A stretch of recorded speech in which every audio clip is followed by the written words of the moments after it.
Hi, Mark here from the Tangent-Bound Podcast Network and host of the flagship show, the Tangent-Bound Podcast. Did you know that we over at Tangent-Bound are always looking for amazing podcasts to promote? And did you also know that we are also proud nerds and geeks of everything from movies, music, gaming, TV shows, and comic books, to wrestling, MMA, soccer, and football? Whatever you can nerd or geek out about, we've got it. And if you're interested, we can help you find it. And if you're a show looking for a place to call home, we've got you covered. Side effects may include upset stomach, dizziness, tumors, shakes, and in some rare cases, death from excessive laughter. Though to be fair, it's only sometimes. Other side effects may include diarrhea, gallstones, heart palpitations, and strong desire for cookies on the dark side. Talk to your doctor and visit TangentBoundNetwork.com and see if Tangent-Bound Network is right for you.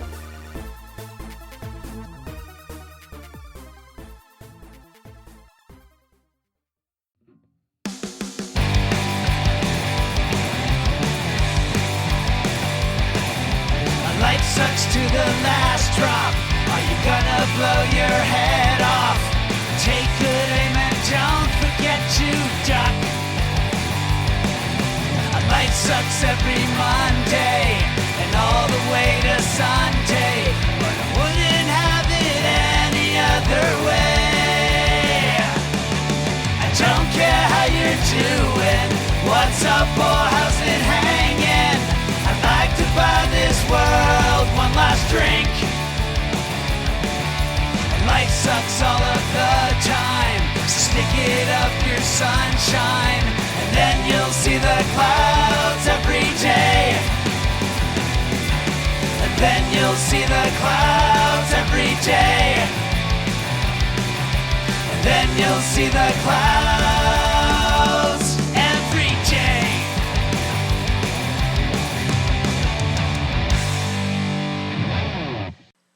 Hey everybody, welcome to a new episode of The Crazy Life. I'm Brian. Joining me as usual is Henno. Hello. And we're back a little later than we meant to be this week because things were afoot. No, one of the days I got food poisoning, but not food poisoning.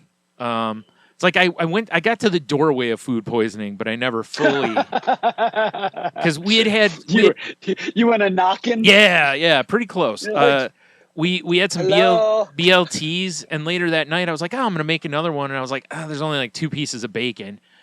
And I was like, well, we have some ham in the fridge. I'll throw a couple pieces of ham on there, And after I ate it, I'm like, I don't think that ham was good. Uh-oh. I'm like, oh no. And dude, all night, the next day, I was queasy, but never got sick or anything. But it was a situation. So I was like, I do not want a podcast feeling like this because, first of all, I don't know if I'll be able to, not have to run off. But, so. And then we were supposed to record Tuesday, and I just absolutely forgot. And then when it hit me, I was like, oh, I was like, well, I need to text Henno and at least, like, hey, I'm sorry, I forgot. Yeah, I haven't been sleeping well. I've been sleeping in, I talked about this on the new Salty Language. Like I've been sleeping to where I fall asleep, I wake up like an hour later or 2 hours later, and then I cannot get back to sleep for hours.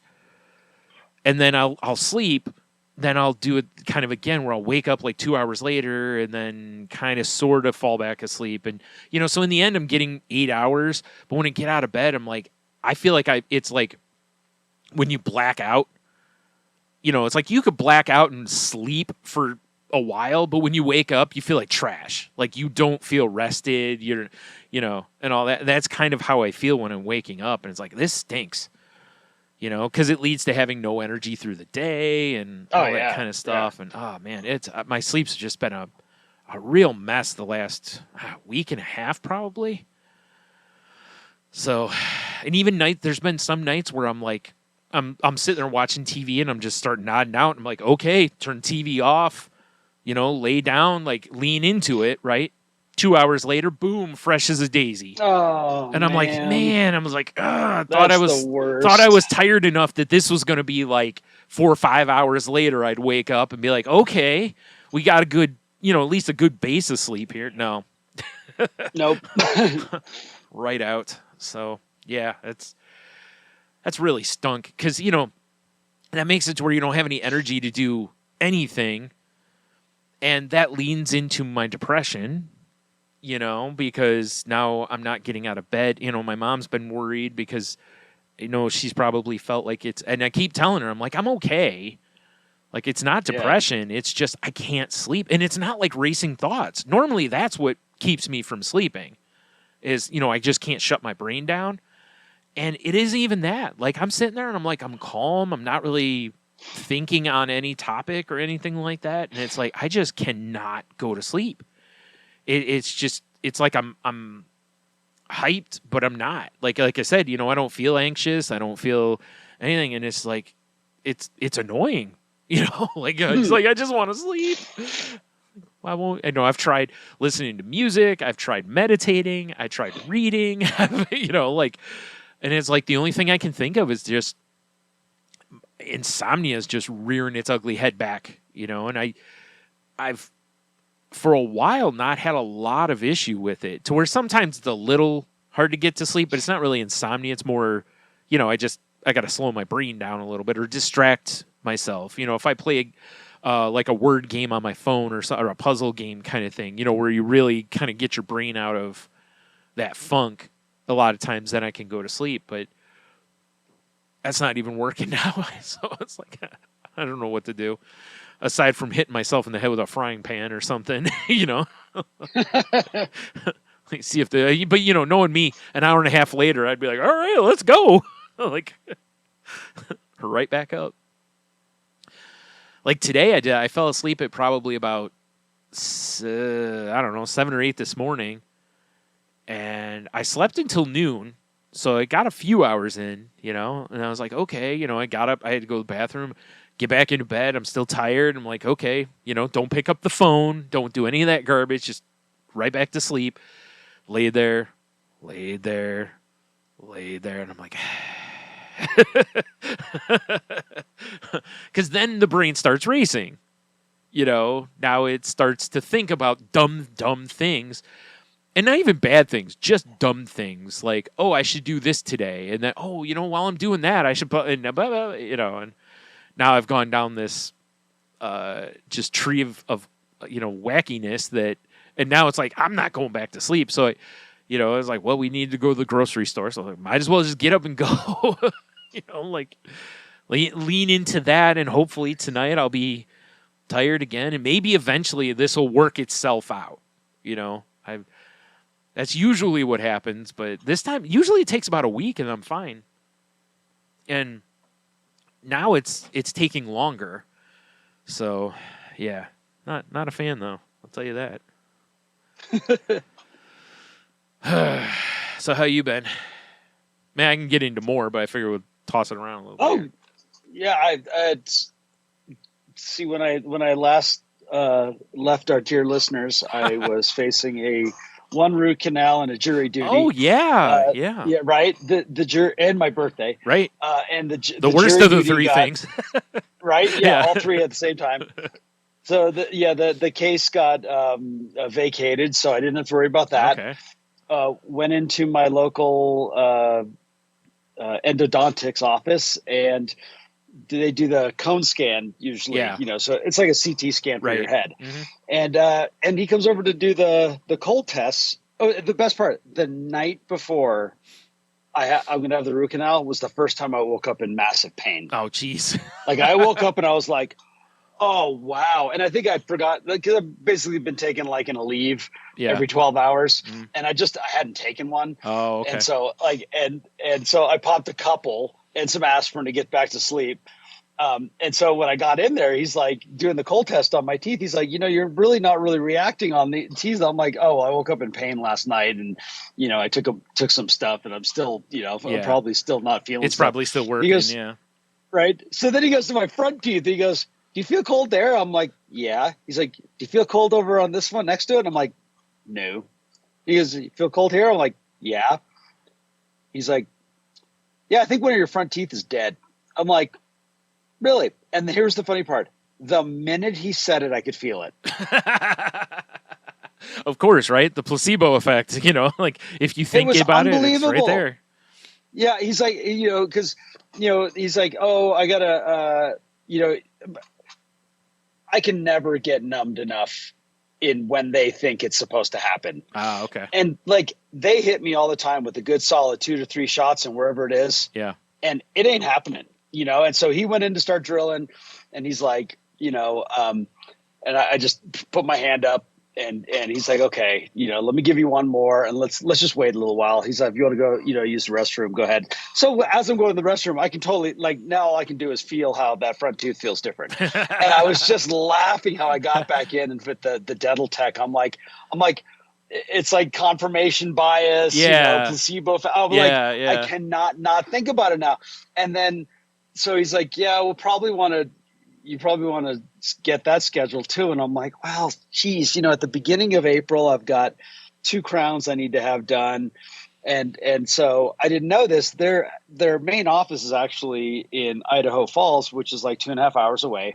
And they come up to Haley, like whatever it is, 1 day a week, this particular doctor. Yeah. The one neurologist I used to see was like that. Like where I saw him at, he was only there like once or twice a week for like a short time. Then the rest of the time he's in another office. So yeah, I get it. So, they were going through the list of when he was going to be there and it was like May. Well, within a week I was like, okay, I'm feeling this tooth. Cause it basically came down to, if it didn't get infected, it wasn't going to bother me. Right. It's just a dead tooth, but it was so funny how, if I wasn't thinking about it, I didn't notice it. The minute I started thinking about it, I noticed it. I was like, this is amazing. Our brain really is. It's amazing. It helps us, but it can also is out to get us. Well, it's funny because it was something I learned a long time ago because I notice weird patterns in people. I notice that people do certain things a lot because of, I think, my neurodivergence is that I see patterns, right? So I used to say stuff to people at times. I'd laugh and they'd be like, what's funny? I'd be like, oh, did you know you blank? Right? Yeah. And then after a while, I was like, that's really a jerk thing to do because you've planted that in someone's head now and they're going to be really aware of it.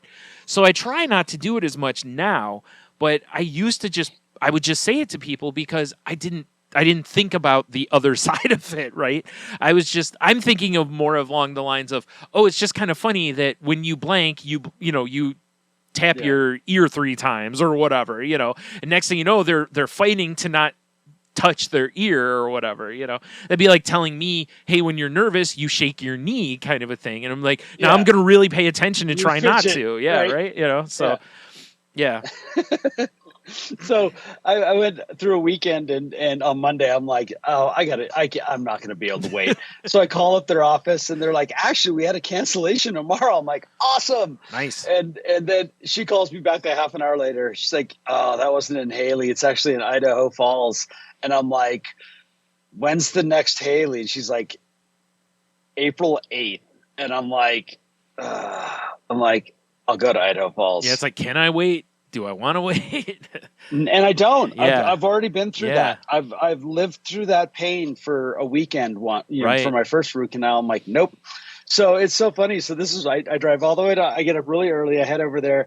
I had breakfast with Kiki, and then I went to the appointment. And this is when I learned that it's the same doctor. He's in his right. Yeah. And again, so what he did is for my rear one. He still couldn't get it numb. He's like, hey, are you okay if I just inject the Novocaine right into your nerve? I'm like, go for it. Okay. Because I've had that done before where they just like right in there. Well, what do they do otherwise? Can they put you under? Would that work? Or what's the next move? Usually it's just wait long enough. Oh, okay. And usually that's the thing for me. So to do my front tooth should have been easy. Oh, no. He does 2 shots and he starts drilling and I'm like, I've been there. Like, I'm not even close. Yeah. And he's like, all right, one more and then let's give it 10 minutes. He goes to work with somebody else. And by this time, like, I can't feel my left nostril. Right. I'm like, I think we're good. Yeah. And then it was amazing. It took 15 minutes. Like, oh, wow. He was done, boom, patched up, out of here, and it was great. Okay. Drove home and, that's done, and then it all comes around again. So I get a reminder notice that my Next dental appointment is on the 9th. The next day, I get a text message from the court system saying, you're scheduled for the 9th for jury duty. I'm like, really? Wow. Again? Jeez. So I'm going to probably have to cancel the dental appointment because I won't know until the night before. Right. whether Yeah, they and you need, can't just tell you know- them, oh, yeah, sorry, I'm not coming in because whatever. Yeah. Yeah, so it was like, if I was in a lot of pain, Yeah. I would do it. Like if that was my root canal appointment and I was in pain, I would get a hold of the court right now and say, Yeah. I have an appointment and I am not going to miss it. Yeah. But that's not the case with this. Yeah. Just Right. they just need to throw some crowns on my teeth so I don't destroy them when I grind my teeth in my Right. sleep. Right. Did you know that yes, I know I grind my teeth in my sleep. Yeah. Did you know? Like, oh, that's why my jaw always aches in the morning. Yeah. Well, it's every tooth that's the opposite of what. So I just go with gold crowns because I will break porcelain crowns. It doesn't matter. It's not going to happen.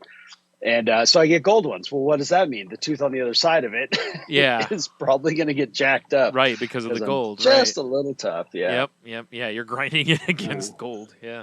Uh, Yeah, just admit yeah, it. You just want a bunch of gold teeth, is all it is. You know? yeah, that's it. Yeah. Yeah. And then Benny got hurt last week, and that was brutal. Yeah. That was so brutal. He wouldn't walk. Right. For those who anybody maybe don't know, that's Yeah. one of Heno's dogs. His Yeah. newest, well, not newest one, sorry. But he's 3. Yeah. So he's not an old dog. No, And no.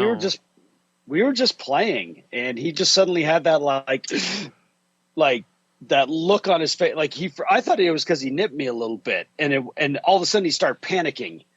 And what's amazing is it actually reminded me of another time when this happened, and I didn't know why. Ah, okay. And so I think it's something that he already has.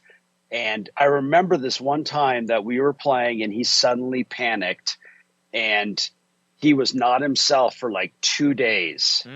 Okay. Oh, wow. I'm starting to connect some dots. Trippy. There's been a couple times now where he's had a reaction to me and something I did. And I wonder if it was his back actually bothering him. So this was, like dogs almost like run from it.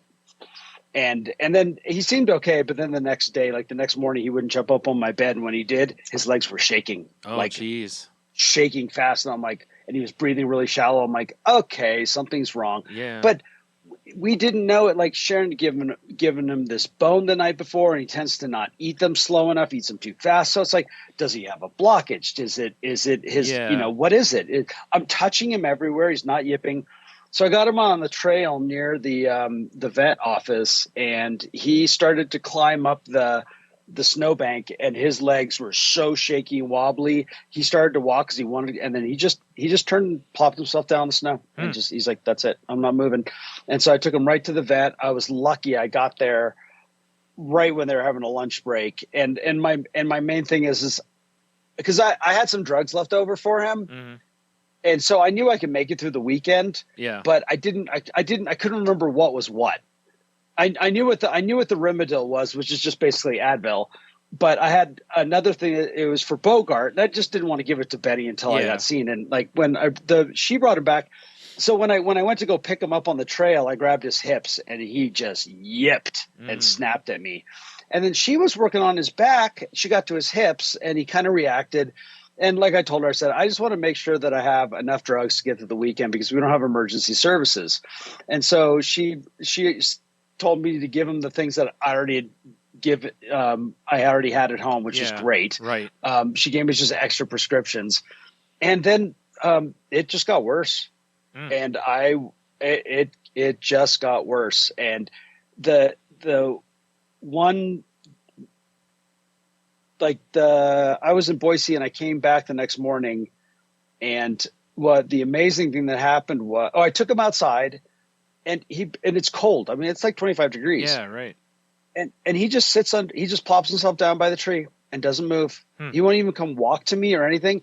I'm in the house looking at him out there. I just shut the door to see what he would do. And he just had this look like, That's okay. I'm a goner.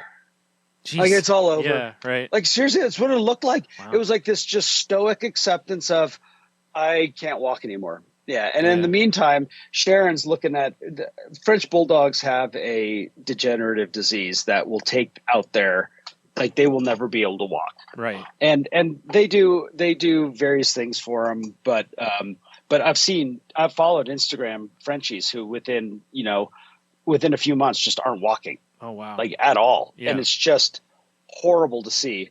And so it was like she made an appointment for the vet again. And in the meantime, something popped in with the vet said the day before, which is, you can just walk them on a leash. And I'm like, you know what? Why don't I go into the house. I'm like, what? Maybe I'll put the collar on him. We'll see what happens.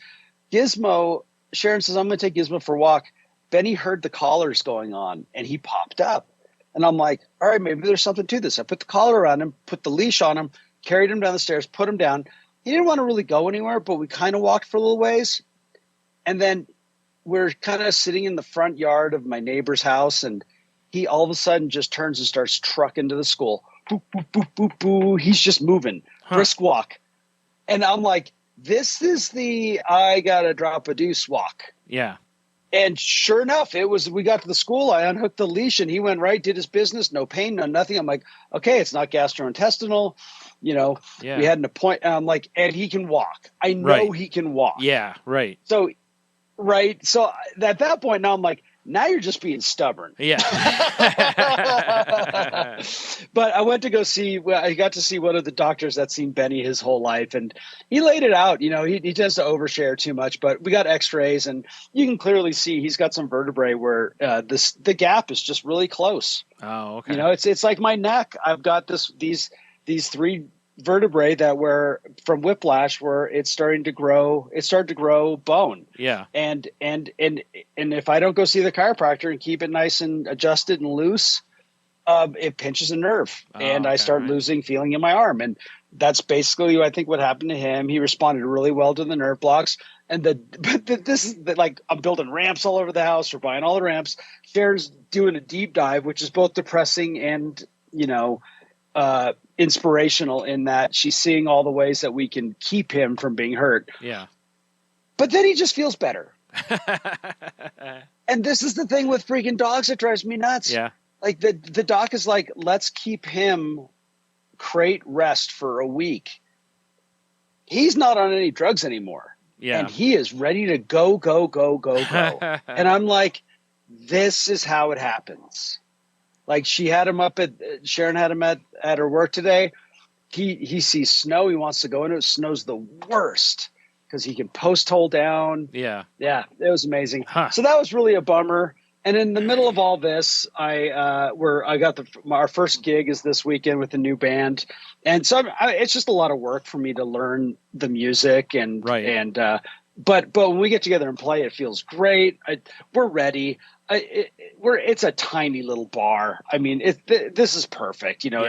We're hour and a half away and it'll be cool. But other than that, the rest of my work is the same as it's been now for weeks now, where I get there.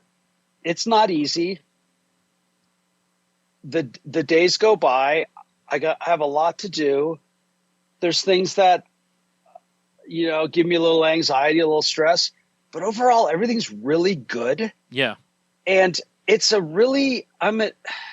far this year it's pretty cool. Like you've been having trouble sleeping. I've been having nights where I'm just like, it's like 9:30. I usually don't go to bed till after 10.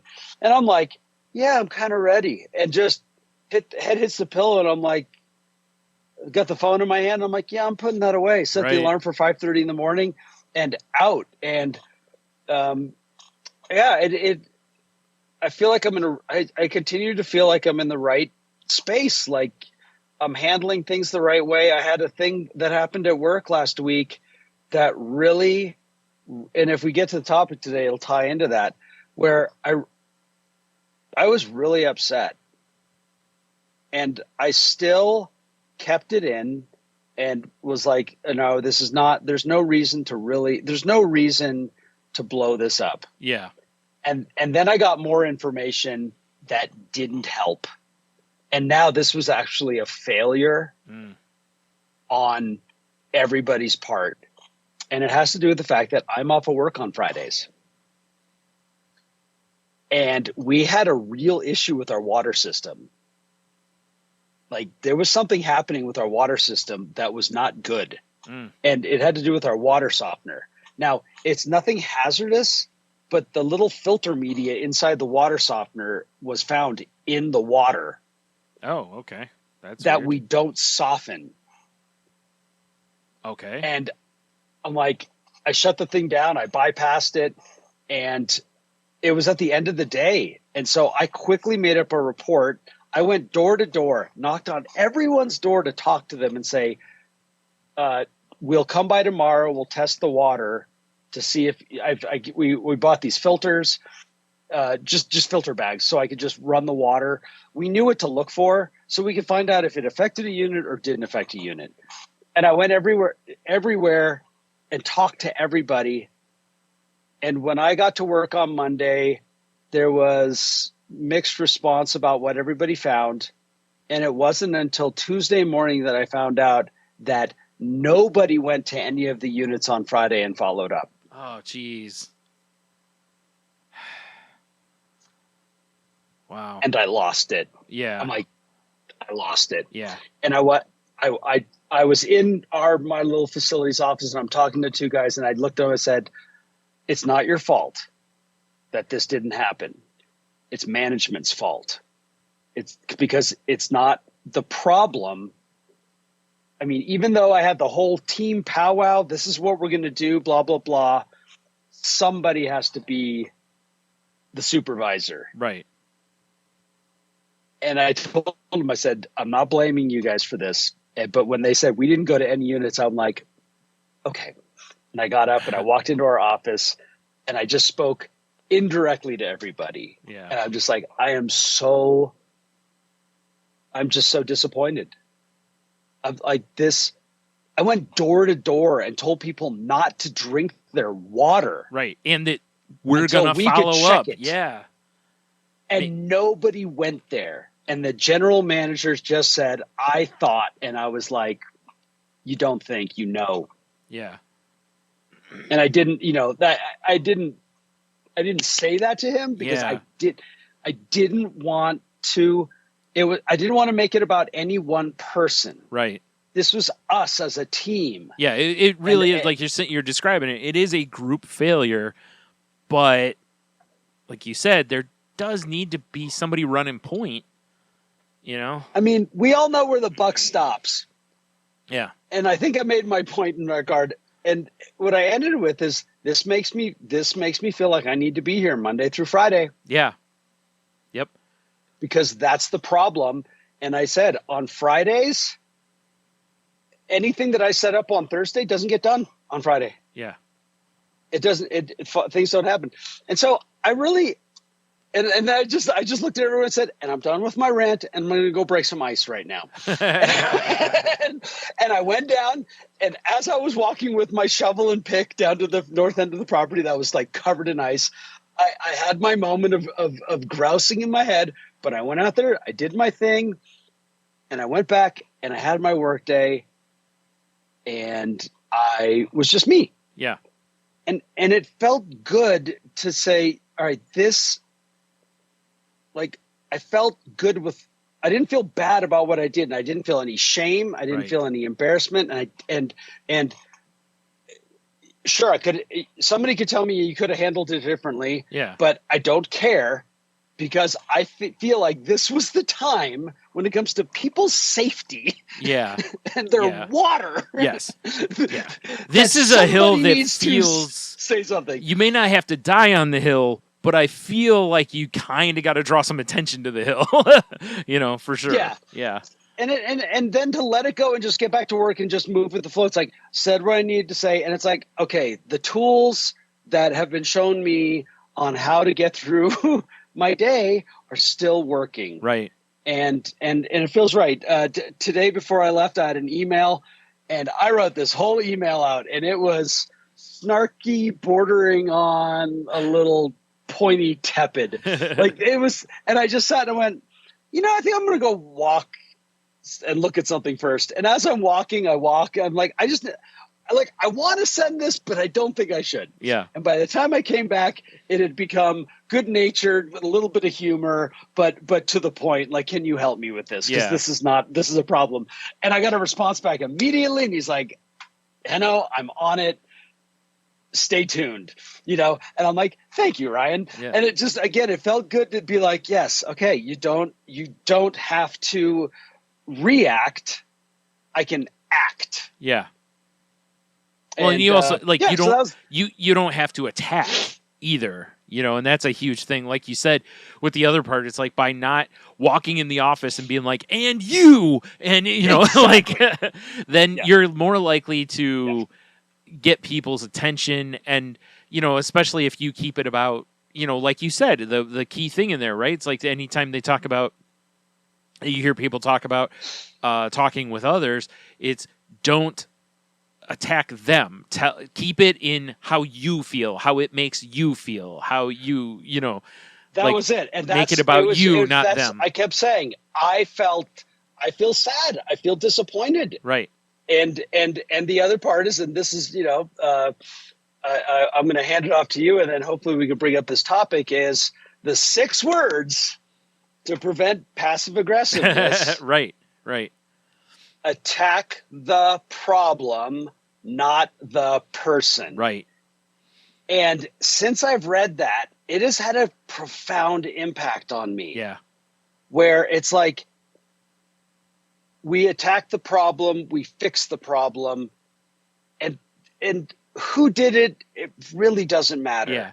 I go over this a lot with, like, you see stuff on the news all the time where blank happens and you've got people blaming other people, and we got to find out who, what this and who caused, and it's like, right now is not the time for who did it. Right now is like, we have a problem. Let's solve the problem or come up with a plan to solve the problem.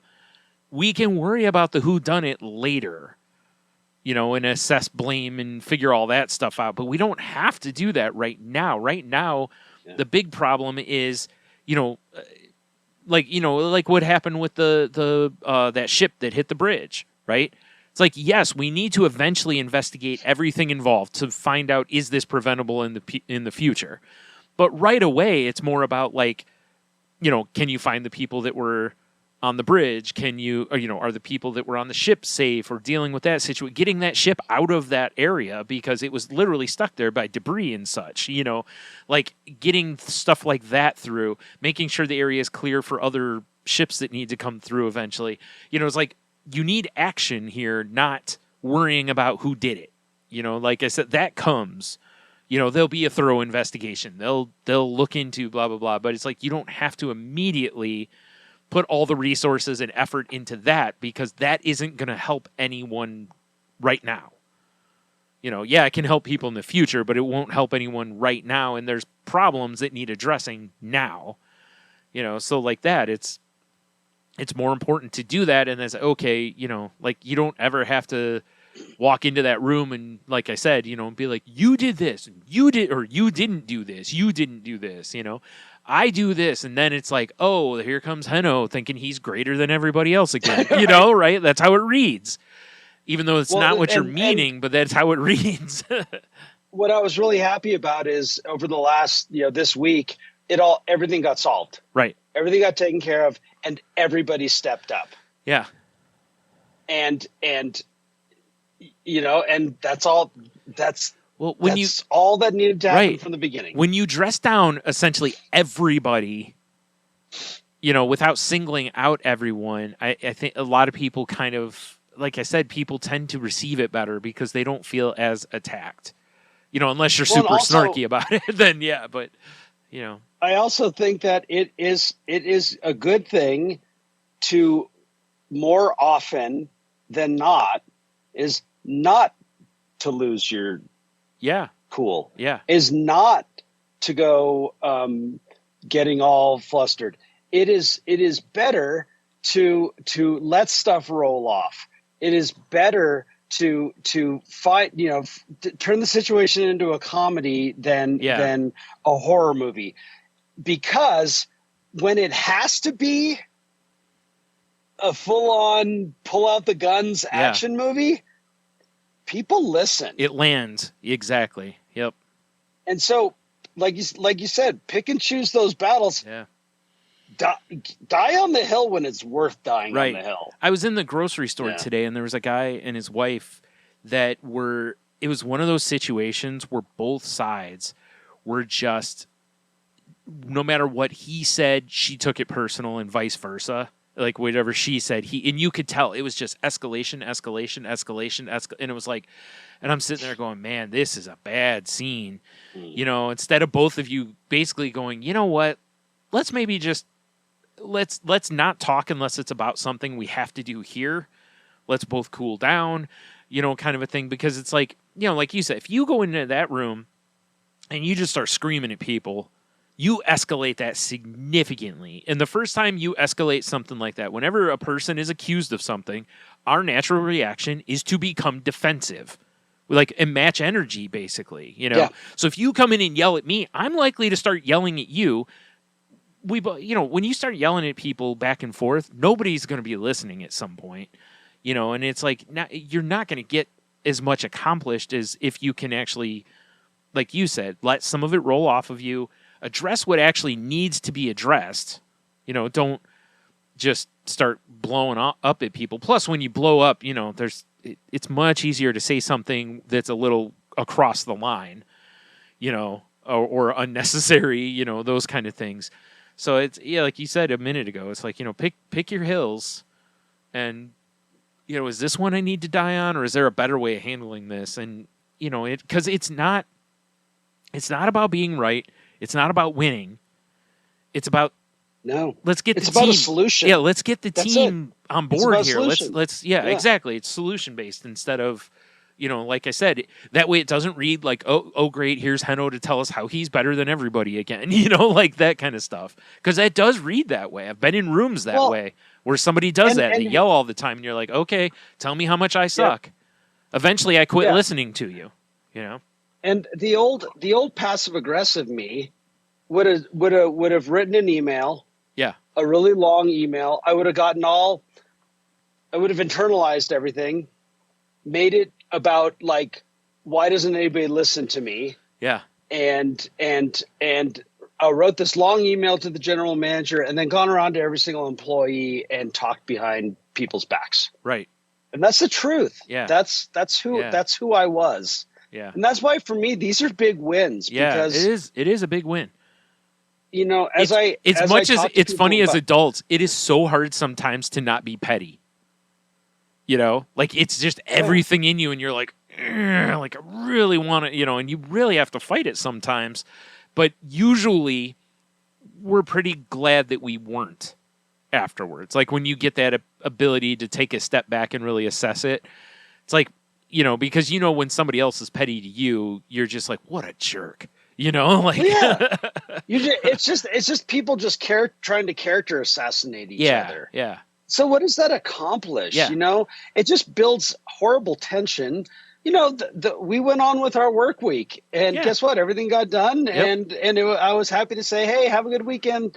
I want it to be like that. I want it to be solutions based. I want, if something is not right, I'd like to be able to bring it up in a way that we look at it as like, okay, next time we'll do it differently, whether it's in my personal relationship, my band relationships, whatever it is. And more often than not, it's our work relationships where it happens. Yeah. Mm-hmm. Yeah, makes sense. Well, good. I'm glad for you on that. It is funny, isn't it, that we've been doing this as long as we have, meaning like the self-work and stuff like that. And it's amazing how when you catch yourself doing it sometimes, and you're just like, all right, you kind of want to brag a little bit almost, but it's like, I'm not going to, but I feel, but I need to pat myself on the back here. I need to recognize that this is a huge win, because it really is. Yeah. Because it's really hard. Like I said, it's really hard in the heat of the moment to not be petty or passive aggressive or just a jerk. You know, and it's hard not to do that. Well, because, you know, like you look at your situation, you went around place to place and said, we will be back out here. Nobody did that. So first of all, it makes you look bad, but you're by proxy the company, you know, like you are a beacon of the company. So if you say we're going to do something and it doesn't get done, people go, oh, this place isn't trustworthy, you know, but it, you know, so it's like, there's layers to that. So it's easy to take that personally because you can go, you made me look bad. You know, like it's easy to fall into that. Like, you made me look bad, you know? Believe me, there was a moment. Yeah. Right. And that's what, because think about how many times that's been our natural reaction. Yeah, totally. Like, that's what I look at is I've been for, you know, in a week, whatever it is, 5 days from now, I'll be celebrating 17 years without a drink. Nice. I had, you know, I'm 55 years old. That was 30, whatever it is, 8 years of, well, I mean, I imagine until I was, whatever, 13 or 14, I probably wasn't that bad. Yeah. But if you think about it, I had a good solid 20 years of behaviors that I am starting to see that they're going away. And it is hard to peel those behaviors back, especially if they're anything that get near your core values or what has become your core values and all that stuff, you know, some of this stuff, because like you said, and again, something in that scenario, when you see that, a lot of people go, that disrespected me. And now I'm angry about that, you know, because it's a bruised ego situation. And, you know, nobody wants to look bad to somebody else. You know, that's why I said I could see where, you know, like you know, if that had been me, I'm sure I would have been hot, you know, like you said, you know, I would have for sure probably had trouble not doing the same thing as you. And I do it all the time where I'll write something online and I'm like, no, like give it a minute, go get a drink, you know, like go refill your water bottle, come back, look at that again and see if you still want to send that, basically, you know. And most of the time I don't. But it does feel nice sometimes to get it out of you, even putting it on an email or a text or whatever, even if you don't send it. Sometimes it is nice to kind of just get it out. Yeah, that was my email today. That's what it was like. It was, but so if I look at these situations and I bring up the thing I've brought up all the time, does it need to be said? Does it need to be said right now? And does it need to be said right now by me? Yeah. And in the case of the quality of our water and the potential hazards, I think it was all three of those tests were passed and I went for it. Yeah. And then it came down to, is it kind? Yeah. You know, is it necessary and is it helpful? Mm-hmm. And I don't think I was unkind. Right. I do believe it was necessary. And ultimately it was helpful because I'm trying to help other people. Right. I want that. Right. But I could not say the same thing for that email I started writing. Oh, no.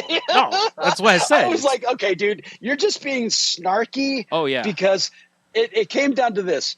Who doesn't feel slightly superior to his fellows? Right. And it was that reminder of like, I do not have to portray some sense of sarcastic superiority. Yeah. All I have to do is ask for help. Right. Well, it's like we've talked countless times, right? It's like the thing that triggers so many people is a bruised ego. So many times, right? So, well, if you hurt my ego, I'm going to strike back. You hurt me, I hurt you. That's how this works, you know? And like you said, it's like, but being mature and doing this work is where you go, there's a brake pumping in between you hurt me, I hurt you. And that brake pumping is like, do I need to hurt you? And yeah, there did probably need to be a little bit of hurt feelings here. Not on your, I mean, you know, but like, hey, you guys suck, you know, because you do. But let's just not suck in the future, you know? Yeah. And that's so funny. Because it was our accountant, Kathy's like, so he says I'm wrong. And I'm like, oh, does he? I'm like, now I'm taking this somewhat personally because I don't want anyone to tell you that you're wrong when we know we're right. Yeah. And she was basically like, can you take care of this for me? And I was like, I would be happy to. And it was Yeah. great. In the Right. end, it's like, hey, Ryan, can you help me out with this? And Ryan said, oh, yeah, no problem. Right. I got your back. But that is how And- it should be, whether it's relationships like, family, your significant other, work. We're all going to fight sometimes. There's going to be times where we don't agree, blah, blah, blah. But at the end of the day, we should still be able to go back to being civil. Within, obviously there's extremes, but, Well- so. like, I like to be the right size for the Yeah. situation. Yeah. And my history is I was never the right size for the Yeah. situation. Yeah. I immediately Hulk out and And so Hulk it's nice smashing to all be- over the place. Yeah. Yeah. With our new employee, we've been talking a lot about the past at work and how we've come to today Yeah. at my office. And I love it. I love being at work. I love who I work with. I think we're a great team. And we talk about these things in the past. Again, not so much as to pick on anybody or be mean to anybody. I mean, we're just talking about facts. Yeah, exactly. But for me, it's about being proud of what we do today. Yeah. And it reminds me of, of all the times where I just sucked it up and just said, things work themselves out. Yeah. Things will work themselves out, and I don't necessarily need to inject myself, and especially that it's Well, it it's goes an to- unreasonable sense of self. That you know? goes to, the talks you and I have had countless times about being controlling also. Like saying I have to inject myself into this. I have to correct this. I have to, and it's like, do you though? Do you? Because a lot of times you should just keep your yap shut and move on. But it's hard. So hard sometimes. So I've been dominating the first half. What's going on Yeah. with you? Anything? Last time we talked, I talked about doing a lot of like self-reflection and stuff like that. And I really been kind of digging into how much it's really hit me about, let me back up a little bit here. As Twitter has become less of a positive place over time, it's made me realize how much joy and help I got through that site. And now that it's become more negative than it ever was, I'm noticing that I don't have anywhere else to pick up that from. So basically Twitter in a lot of ways has become doom scrolling. And I've been trying to prune my timeline, but it takes a while to retrain the algorithm,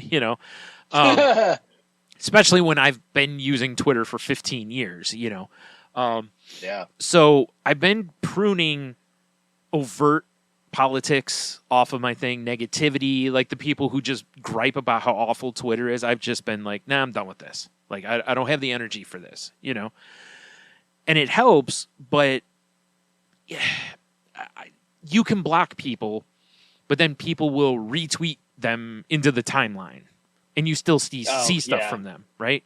Like, Yeah. I've blocked a lot of politicians that I can't stand because I just don't want to hear what they have to say, right?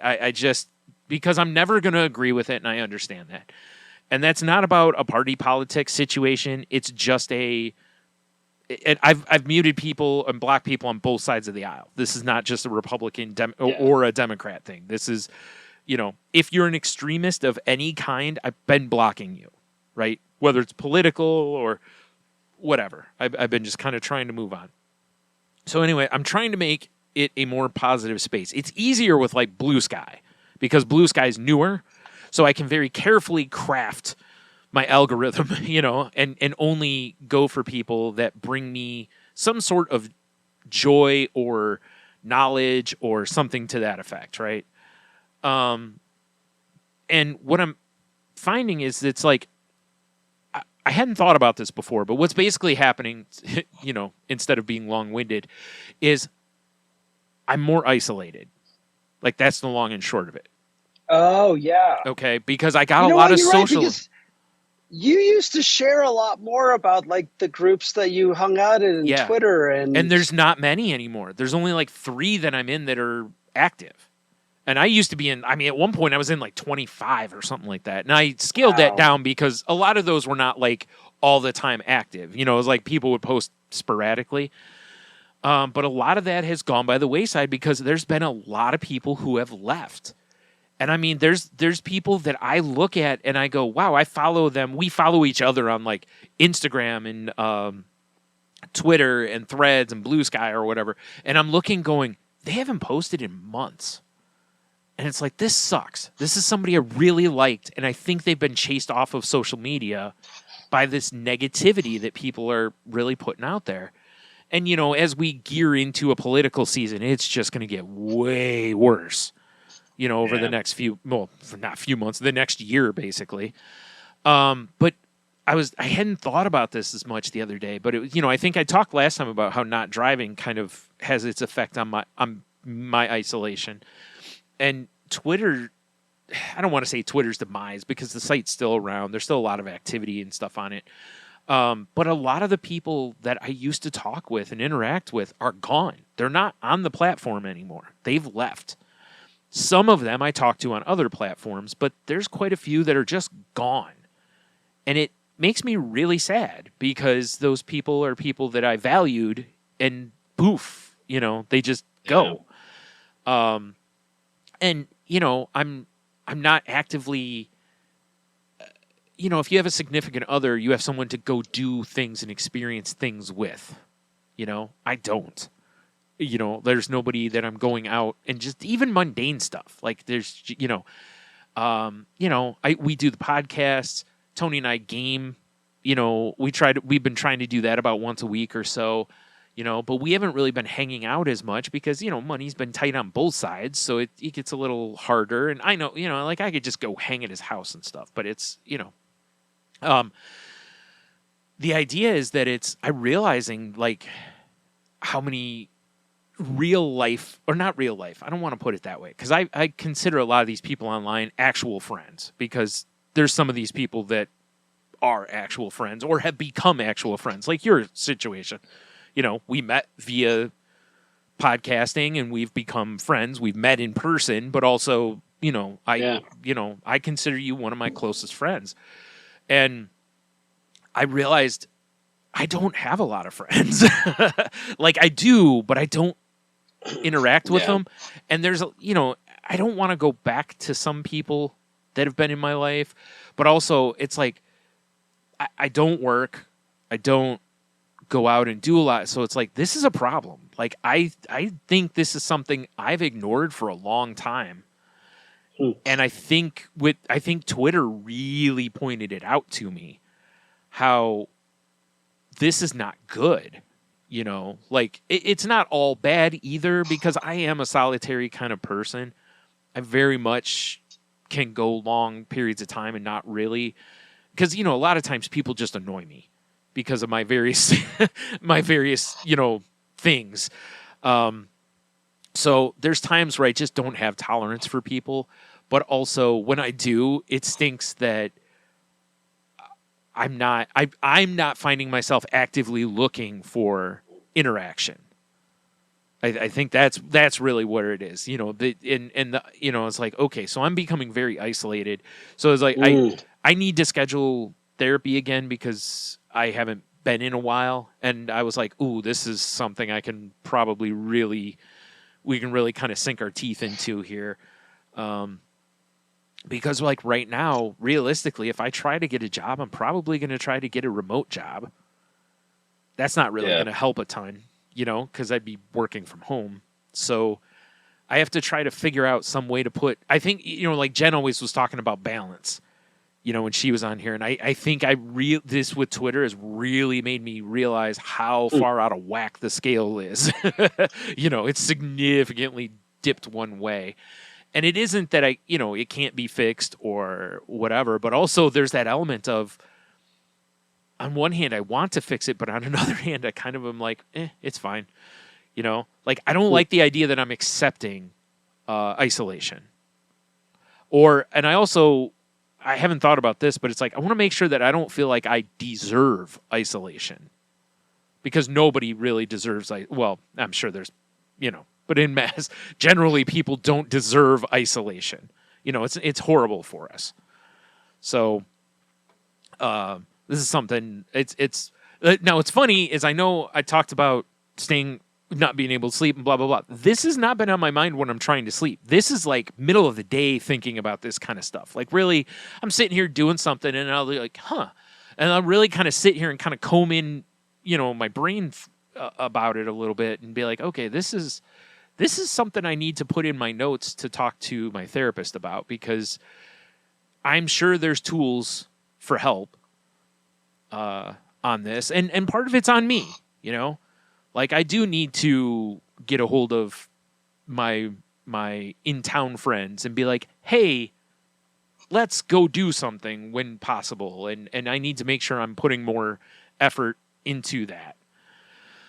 I think that'll definitely help, because I just need that socializing that I just don't get. I feel like it's a muscle in a lot of ways. It's not getting exercise, and I don't like that. I'm a person that likes to use my brain a lot. So I need to make sure that part of my brain is getting stimulated, and I feel like it's kind of on the hierarchy of needs as well. So, cause it really sucks being like a lot of people, loneliness is a real issue around the world. A lot of people are feeling lonely. And especially if you're also somebody, like if you kind of feel touch starved as well as socially starved and that kind of stuff, it's like this stuff can really be not great for a person. So I need to, which is really funny that I'm very, very much I am not a physical initiator. Like I don't walk up to people and give them hugs, but I find myself touch starved at times. It's so funny how I'm just not one to be like, hey, and give somebody a hug most of the time. It's almost like do you want a hug? Like, no, I know you're not a hugger, but is it okay? So I've told people, it's like, it is okay for most people to come up and give me a hug. I'm usually pretty receptive of it, but I'm generally never going to be the person who walks up to you and gives you a hug unless like you seem to need comfort. And then I'm still the type that I'll ask because, well, whatever. Consent's important, but also I'm awkward. So I just never assume, because I don't always want a hug. It's like I never just assume somebody wants one. But yeah, it's but I think this stuff is good to comb through a little bit though, because it's a check to be like, whoa, this is something that could really fuel depression, and it could be a real undercurrent to where I could not notice it, and it could really be dragging me. And yeah. I think that's kind of what I've realized is like, oh, I'm a little further downstream than I thought I was here. Much like when I learned about when you distorted thinking. Like I said, I thought I was on one road, and it's like, oh, you're not even close to that road. Like, oh, maybe we need to go over here. So, yeah, I haven't put a ton of thinking into this. It's just it's something that's really kind of hit me, because I've been trying to figure out why I'm stuck, like why I feel stuck, and how to get unstuck.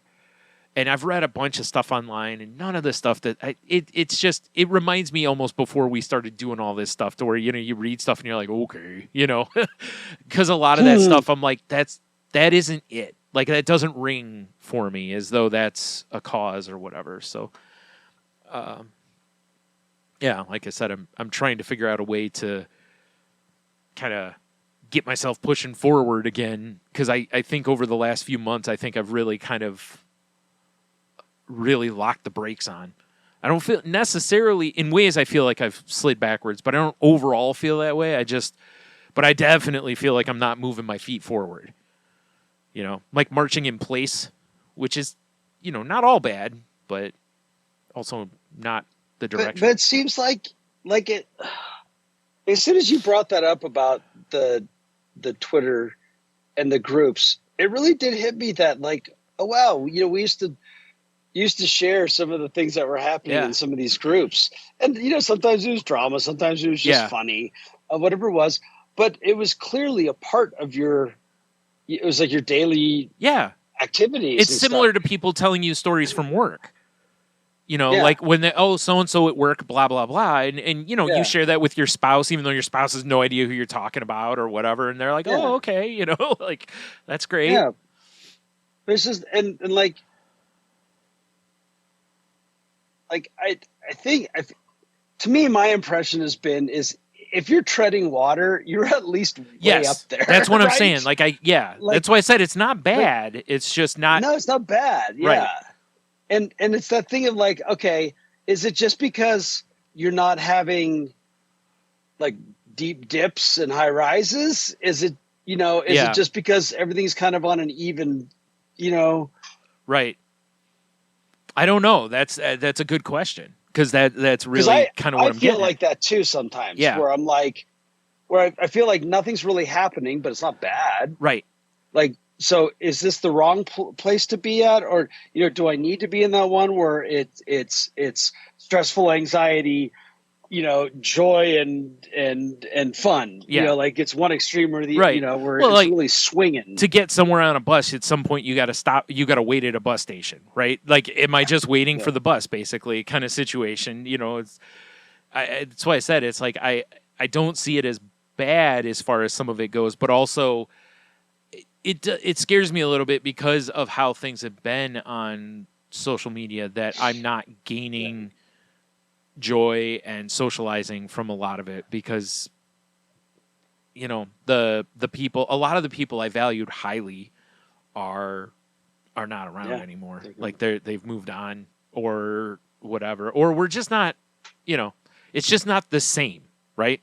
Yeah. Like the whole Obscure Gentleman group was one of the groups I was on Twitter for a long time, and there was a lot of us that had known each other a really long time, and a lot of the people are still on Twitter, but we don't do the group. The podcast, their podcast is, or not their podcast, the Comics Gone because, James's brother Aaron passed away, and it's just the whole vibe is just gone. We still interact every once in a while and all that kind of stuff. We still share each other's stuff occasionally, but it's different. That era, that door is closed essentially, and that's fine. But also, like I said, it just stinks because I realized, how much. Like I said, there was a point in my life where I really look at like if Twitter hadn't been there, man, I don't know what kind of shape I would have been in. There were so many middle of the nights where my brain was telling me some bad stuff. Yeah, man. And I'd jump on Twitter and somebody post stupid jokes, or we'd get to chatting a little bit, or one of the groups I was in, and like, hey, who's around kind of thing. And it made a massive difference. So there's a sadness in that chapter, feeling as though not that it's closed, but it doesn't feel as open as it used to. Like closing maybe, just but not, yeah. Like it's just for a long time there, people were in large groups leaving Twitter, and I was like, man, I don't want to see this site close. Like I don't want it to go away, and it's never going to be the same because there's just too much negativity on there now, and it's such a cancer that you just cannot possibly get rid of it. It's too much. Like the only hope really, it's the concept with like Earth, right? Like let's look for another Earth because we've passed the tipping point, it's going to be really hard for it to ever be different. Like Twitter, it's because of the guy who owns it, because he's too favorable to awful people instead of telling people they're awful and not allowing them on the platform. So, a lot of people for their own mental health have been like, I can't take this negativity, and they're gone. So, yeah. Well, there was a culture in the organization that was pervasive on the site as well. Yeah. And it was within, if you have a culture within the structure of an organization, it's going to be reflected in its rules, its moderation, especially when it comes to social media groups. Yeah. And I think that was the case with Twitter. It was a reflection of the people that ran it. Yeah. And I think, and that's gone. Yeah. Yeah. It's just gone. Yeah. And not just gone, but they have completely reversed policies of people previous. Yeah, previously. And yeah. it's, you know, it's like I said, it's Yeah. really allowed for some just terrible people to gain traction and voices that absolutely should not be, you know. So I had to, since we're on topic of social media, if you haven't followed Brian's threads, Oh yeah. what do we call it? That I forgot what they call them. I Are think they just threads? no, I think they have a different name for it, but I can't remember have a what name it for is. 'em? It should be maybe it is just threads. I don't know. Some of the stuff just like it. What I like is I actually have when I'm on Instagram, it pops up as a notification. Oh, and I just yeah. love it because the one that like I forgot loved about was that. Yeah. Spring forward with these knees. That was funny. Yeah. You've got some really good. Like it will pop up Well- and I'll be like, wow, that one was really funny. That's the thing is that's And another thing with Twitter, right? Is I've been putting dumb jokes up on Twitter for 15 years basically.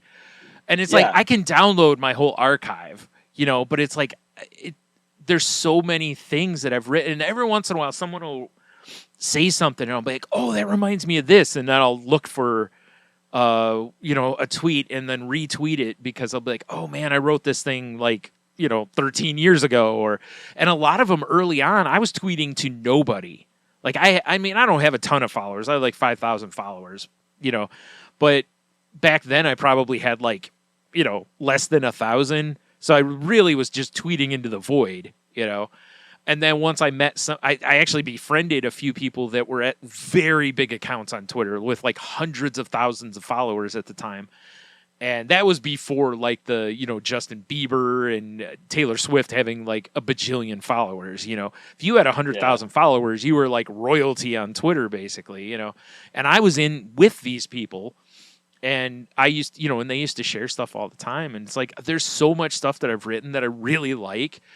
And like that one, it just popped in my head and made me laugh. Or, you know, there's some that are like the one I posted today was a real groaner about like how, was it the baked on grease is darkest before the dawn? Yes. And I was referring I to love that Dawn, one. the dish soap. Yeah.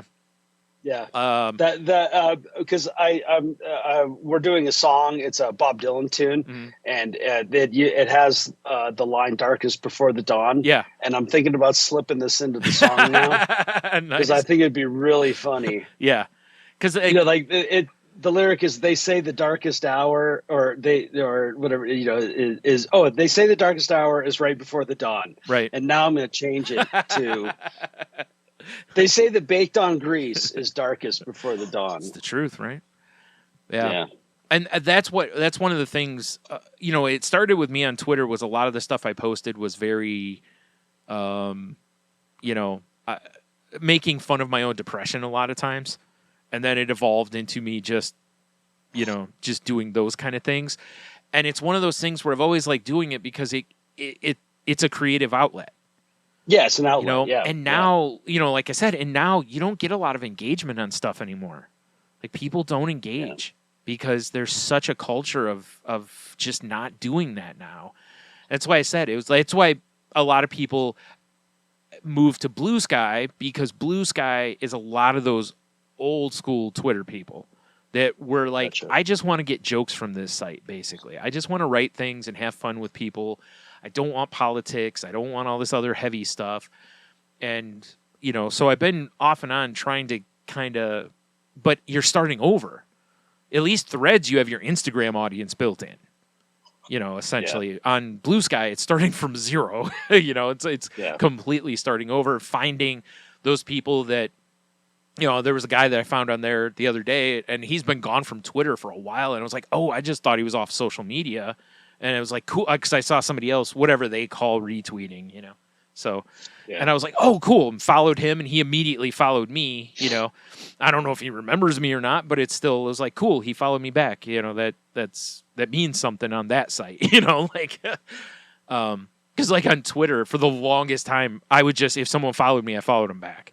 Unless they had like hate speech or something on their, you know, like, or something I absolutely had zero interest in, I would just follow them back because I was trying to grow my following, you know.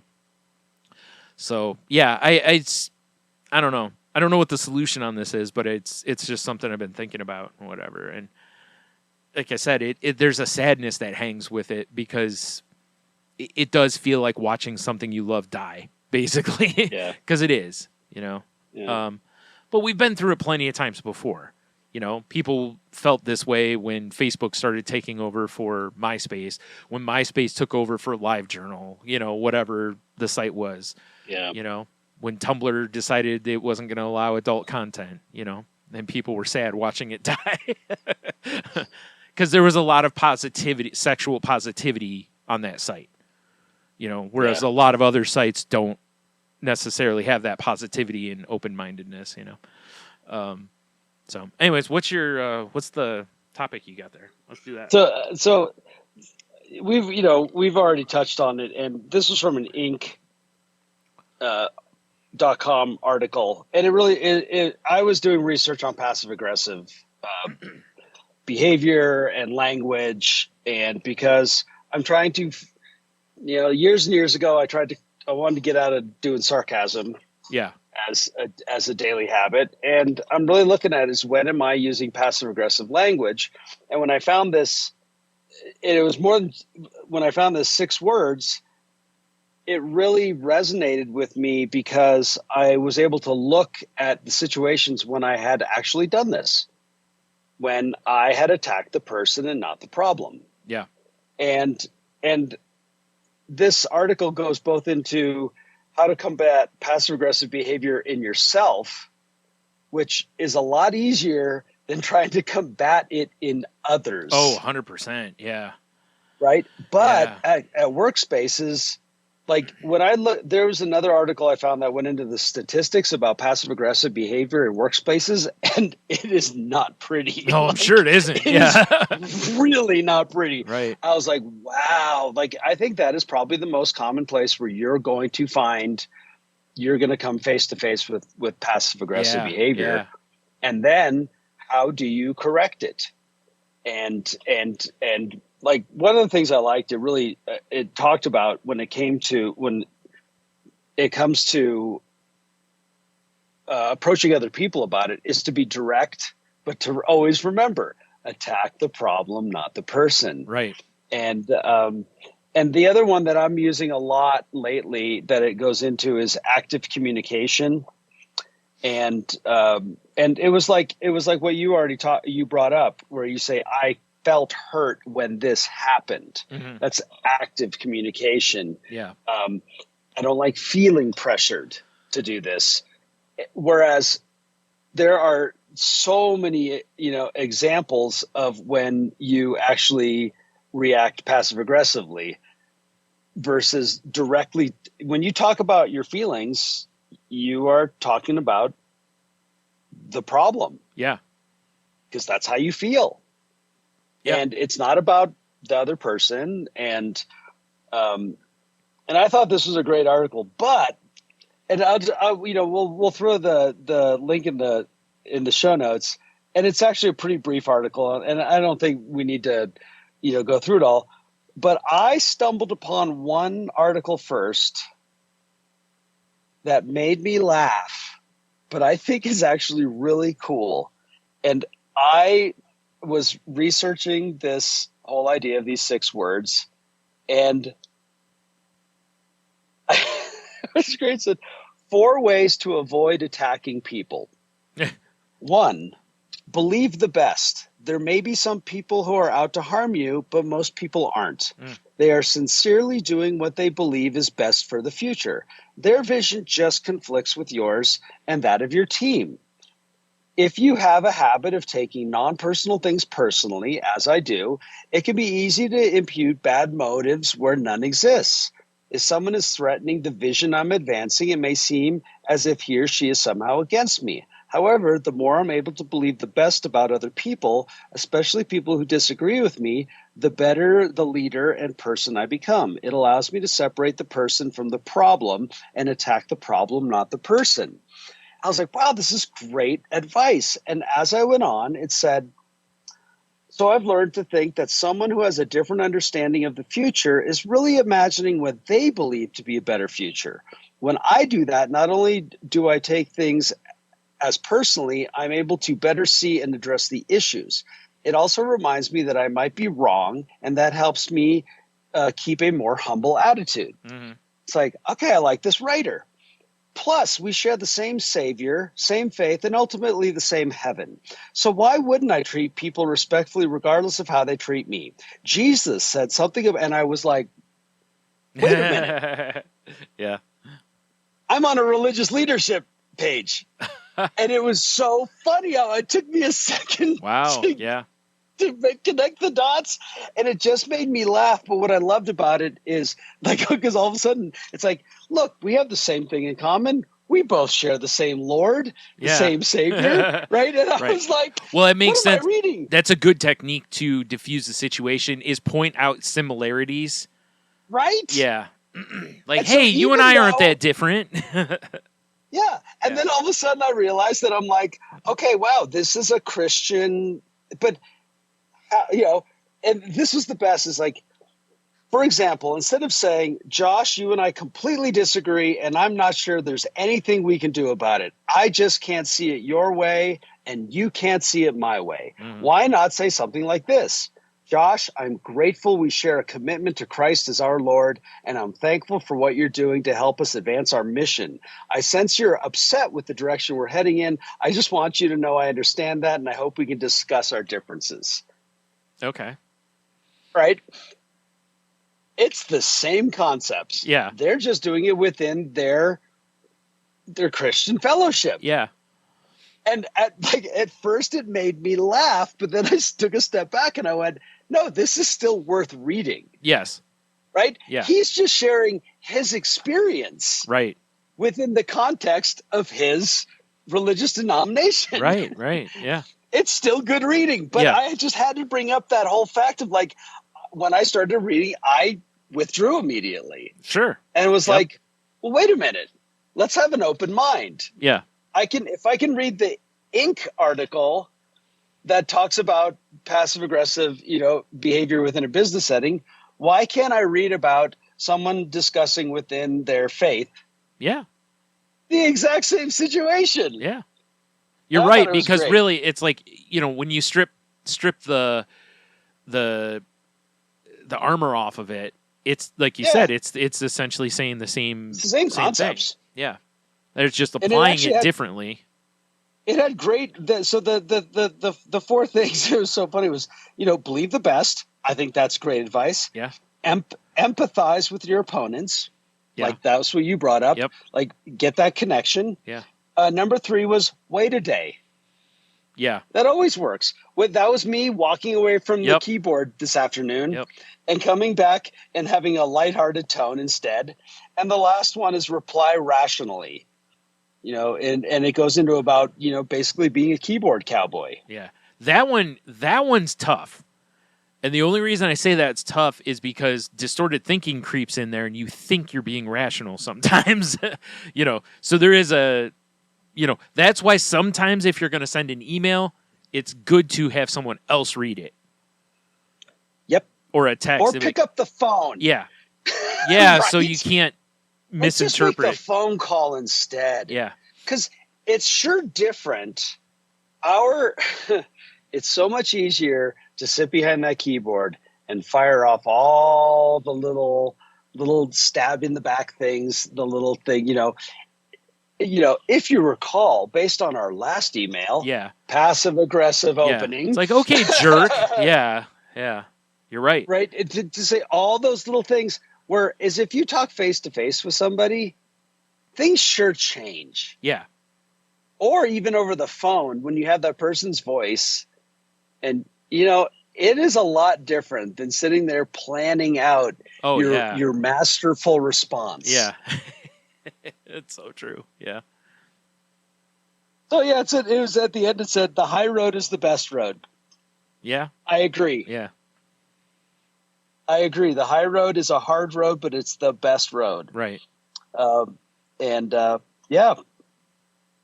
This was really, I loved it. Yeah. I loved remember it. I was like, one of the leadership books I read years ago, or management books, always talked about when you were approaching an employee and you wanted to talk about a failure, essentially, was to frame it in we, because we're a team, right? Don't say you, say we, right? Similar, like you pointed out earlier, how you said that to your team, basically, was like, I'm not blaming you, you know, and or kind of a thing. It's like, this is a we thing. Like, we've all failed here. Let's all, what can we do to improve? That way it makes it look like you're not above a situation. Like you're invested, you're part of it. Like, hey, we're a team. Let's conquer this as a team. And there's a lot of truth in that too, no matter what it is. You know, like, again, work, a spouse, you know, family. You know, it is. You're a team at the end of the day. Let's win as a team. You know? Yeah. Let's try to make sure that we help each other not fail, you know? Yeah, we all want this. Yeah. We all agree to this. And I am using that more and more at work right now because, you know, I'm not the supervisor. Yeah. I'm basically the paper pusher. Yeah. But we agree on doing things together. And yes, there are times where I might take the point. Mm-hmm. But it's still a team effort, right? And I think those things are important. And that it's also it's like, even if you take the point, you got to have somebody to pass the ball to. You know, like, it's in a basketball term. Yeah, you could be the point guard, but if you don't, you know, it's either, you know, if you can't have a team with nobody else. You know. Yeah, and I like that idea in that one article about, you know, look at the best in people. You know, that's what it comes down to is, if we want the best for our, you know, believe that people are coming from the right frame of mind. And then a lot of things can just be an oopsie. It could be an oversight, and it doesn't have to be like this malicious thing. Right. And I think that really aids in attacking the problem and not the person. Yep. And that's like, for me, my ego was always the wrong size for the situation. Yeah, and it too. came out, that's how it came out wrong. That's why I would attack the people and not the problem. You know, it went all the way from the "do you know who I am" phase, right? Don't you know who I am? Yeah. To the pour me another drink. Right. And that was the truth. Yeah. Like, woe is me. Look how depressed I am. It's like, you're not depressed, dude. You're just drunk. Yeah. Yeah. I mean, well, and in a lot of ways, if you are depressed, you know, that the booze is going to make it worse. You know? Yeah. Oh, well, I was sad because something didn't work out in the way that I thought it should. Right. And so now, hey, let's sprinkle on some excitement juice and really turn it up a notch or two. Right. Right? Yeah. You know, I think it's interesting too, like when you first said the like, look for the best in people, you know, because, like, even if we disagree kind of thing, it reminds me so much of how our politics used to be. I can look at you, we don't agree, but we can still sit down and figure something out. You know, and I feel that's what got lost, you know, to where we're at now, to where we see two parties just basically bickering at each other and not actually doing anything, not wanting to work with the other side, not wanting to empathize with someone who's not the same as them, you know, and it's sad. Because that is how a civilization's supposed to work, essentially, is, you know, you're not going to agree with everyone. That's okay. But we should still be respectful. We should try to show empathy. We should, you know, again, assume that people are not trying to be grifters. You know, like, we should assume that people are trying their best and have the best interest at heart. But we've seen that isn't true anymore. Well, you know, so many people are just revealing, you know. For me, it's the part where we've allowed the culture wars to invade the political stream, and we do not if from a cultural standpoint, if we're not accepting of other people that are different than us, Mm-hmm. if we are not willing to find about, if you just instantly just dismiss people based on their own personal choices in their lives and view them that there's something wrong with them, Yeah. whether it be differences with mental health, physical disabilities, or their own personal choices of who they want to be, who they want to love, Yeah. you are now practicing a behavioral pattern. And it is worked its way up into politics because our politics is no longer about the people that have, that it's a good thing that what would be considered the have-nots are now have a say in politics. Yeah. That is a good thing. Right. Unfortunately, they want to have an oversized say, in my opinion. And I just don't like the fact that these culture wars have become, where you might the not being kind is now a valuable trait. Yeah. And that's really what it looks like to me. Yeah. It's like being demeaning of other people and their personal choices is something to be admired. Yeah. And it Not makes just me sad. admired. I mean, it's being marketed. Yeah. And exactly. That's what I mean. Well, it's and like that's it's what those makes are those me, things we see on social media. Yes. I see a lot of people that are proud to post about, trans people and, their view that they have mental health issues and, Mhm. like that. And I just, they're proud to post this. Yeah. Because the people that follow them agree with them and want to be like, yeah. And I'm just Yeah. like, wow, that's, And it goes even further to where on social media, I mean, they're literally going after people who are trans and attacking them, and not it all, like you said, like it's, this tells me I'm right, so I have to tell you you're horrible. And it's like, you don't, though. Those can be two mutually exclusive things. You can think blah, blah, blah is wrong. You don't have to then go to anyone who practices that and yell at them. well, it really comes back to, It very much is To sports, me- right? Like every Red Sox fan wants to yell at Yeah. Yankees fans, and it's tribal, is what it is. Tribal politics. But like I said, it's like Red Sox fan sees a Yankee fan and boo, kind of thing. yeah. Except with And way again- more hatred. It's attacking the person and not the problem. Yeah, And I would have to say then, okay, well, all you have is attacking the person. Is there really a problem? yeah, Is there really a problem that affects you right, that you have to attack this? yeah. And That- that's what I'm seeing right now. That's something I've been talking to people about, like when they talk about how they're voting, and you know me, I'm very much a do your homework, vote how it affects your life, but also be aware of how this affects others as well. Like when I vote, I don't just vote for how it affects me. I tend to look more at what I feel is the greater good than just myself. Something may not be comfortable for me, but if it passes and it helps everyone, I'm more likely to be like, okay, this is the right choice. But if a policy does not affect me, I try to then look into it and go, what do I feel? Again, what do I feel is the greater good here? And go accordingly.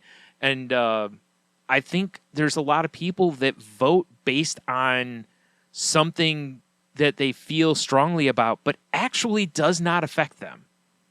And then they end up voting against their own interests because of this. And it doesn't, Yes. and it's like, what are you're not thinking clearly here. And I've seen both sides do it. This isn't just a one or the other kind of thing. And I'm just, like I said, I've always just been like, I want everybody to vote, but I want them to vote having done homework, having thought about what they're voting, like don't just immediately, I'm this party, I'm always voting this way or whatever, because that I don't think is good either. Bullying through a platform is not always a good thing, because not everybody who says they line up with you is we all know it, right? Like we all have people that are like us, and it's like, yeah, we all have that sketchy friend that, it's like, I don't know if I would, but it's, I don't know, man. I just, like you said, it's in my head. It's like, what is the real problem here? Let's address the problem. Let's look at this across the board. How does this affect society? And be kind, empathetic, listen to stories from people that are not like you, because sometimes you can, I've had friends that they grew up never worrying about how their family was going to pay rent or food, no food insecurity or whatever. And I've had friends that absolutely had to have assistance and help in order for things to happen. And it isn't because they're bad people. They weren't abusing anything. It was, and sometimes I've put the two together and there's been an understanding reached to where somebody who didn't have those stories, they can't understand. It's like I have in my Twitter draft folder, I have one that is basically like, because I saw one day somebody said something about rich people need to read the room. And I'm like, they can't read the room because they're not in the same room as other people. Haves are not in the same room as have-nots. And if they are, they still don't understand. You can't understand what it is to be a have-not unless you've been a have-not. Like, you can't really understand it. Same with, like you were saying, the people without power and without a voice. They can't, people who've always had that privilege can't understand what that is like. Because they've always had that privilege. It's just a thing that, unless you listen, talk to people, listen. Listen, I grew up as I'm a white as white dude that there is, and I've over my years talked with people that are minorities and stuff and heard stories of how they've suffered because they're not white guys. I've listened to women talk about how much harder certain things are for women than men, and it's like, oh, I don't want to contribute to that. How can I be kind? How can I be an ally? How can I help? Yeah. Like I said, it's like, and it's not like I'm 100% successful. I'm sure I'm plenty of a jerk, but but here's the thing, like the paradox that I come upon all the time is that where they say, and this is very common on the right wing side, where it's like, oh, you all want to preach acceptance, but you're not willing to accept my position. Yeah. And it's like, yeah, but, and I say, okay, let me analyze this within myself. Okay. I practice acceptance where I want to accept everybody's individual, feelings and beliefs of who they want to be. Yeah. I don't want to accept the position of the person that tells that other person that they're out of their minds, or that they're wrong, or there's something wrong with you. Yeah. So I don't want to accept your desire, and it's your right. Yeah. To not accept these people for who these, what I mean is an individual for their wishes and their wants. Yeah. And that's where I go, it's not really a paradox to me. I feel like I'm okay with this. Mm-hmm. But in the where you were talking about where one person can't understand the other, I feel, and this is where I'm a bit nostalgic for the politics of old, where there really was this certain block of people that worked together and came to solutions, and they looked at things rationally, and not everyone got what they wanted. Not everyone agreed, but they came with a solution and they did some work. And now there are people that have never had to really do that. They've never been in situations where they found that this is how I feel, and that's all that matters, and this is the way I want it. Well, here's the thing. You get to be that way. Yeah. That person gets to be that way. That person never has to understand me. Yeah. They don't. No. I look at them and I go, what's wrong with you? Don't you want to find common ground? Yeah. They say no. And guess what? That's their right. Yeah. They get to say no. Yeah. Where I guess where it really bothers me is that those people are that are like that want it. It's a zero-sum game for them. Yeah. It's all or nothing, Yep. and that they have an oversized voice. Yes. And I wish the rest of us who would like to just kind of come together and get some work done would reestablish our Yes. voices. That's kind of what I was getting at. Is that Yeah. that's my thing. Is, you know, again, if you take this and take it out of politics and go into, Yeah, you know, it doesn't have to be. a person and their spouse, right? Like in the end game, you're a team. The goal should be team win. Sometimes you have to, you know, sometimes the guy who's the big star on a team has to take a step back to make the team better. You know, like you may not want to, but sometimes that's what you have to do. Like, I don't know if have you watched Ted Lasso? I haven't. Okay. Well, in Ted Lasso, they've got a guy that it's, you know, they're a soccer team, and there's a guy that is basically like, you know, he starts off as very conceited, egotistical. He's a star, and he's basically like, I don't understand, basically like why everyone just doesn't pass to me, kind of a thing. Well, I'm in season 3 now, and spoiler alert, he has a redemption story essentially, because duh, you know, and as he's doing it, there's actually a part where he talks about like they're doing things to make the team better. And he goes, well, what do you want me to do to be part of the team stuff? And they're just like, oh, you stay in front and score goals. That's what you want to do. And then at some point, you know, like in one of the episodes, this is a spoiler, sorry folks, but in one of the episodes, he's like, we're doing this wrong. He's like, we're playing to me and we should be playing through me. And basically saying, pass me the ball, I'll find and get open. I'll find you, and that will make us all better. Because since I'm the threat, I'm going to draw, you know, he's going to draw defense. So that means someone else is going to streak open. Michael Jordan used to do it too, right? Like you'd see Michael Jordan, the double team rolls on him. He'd tell all the guys on the team, be ready. And what he meant was that double team's coming to me. If you're ready, I'm going to get the ball in your hands. Right. And that's the concept here. And that's the thing is, it's like we all, again, you know, in a relationship where it's like we're all on the same team here. Sometimes Jordan has to take that step back and not take the shot because he's got 3 guys draped all over him. But he can knock that ball out to, you know, like in one of their championships, there's one of the shots. The defense rolled his way. He was double or triple teamed. A guy named John Paxson was standing at the 3-point line with no one in the world near him. Jordan hits him with the ball. He hits the 3. They win the game kind of situation, right? That's the concept. It's like sometimes that star, by taking the step back, makes the team better. And that's where compromise and that work and all those things and trusting the other person and all, it's so important no matter what the realm we're talking about, whether, you know, work, politics, you know, marriage, any of that kind of stuff. And like you said, it's like, but it bothers me so much that people just, they don't want to hear anybody else's story. They don't want to learn why this person is so against what you're pushing. Like you said, it's zero sum. They just don't care. It's like, no, I'm right. Like, I don't care what you want. Like it's so weird. And like you said, for that to gain the power that it's gained is absolutely insane in what should be a civilized society.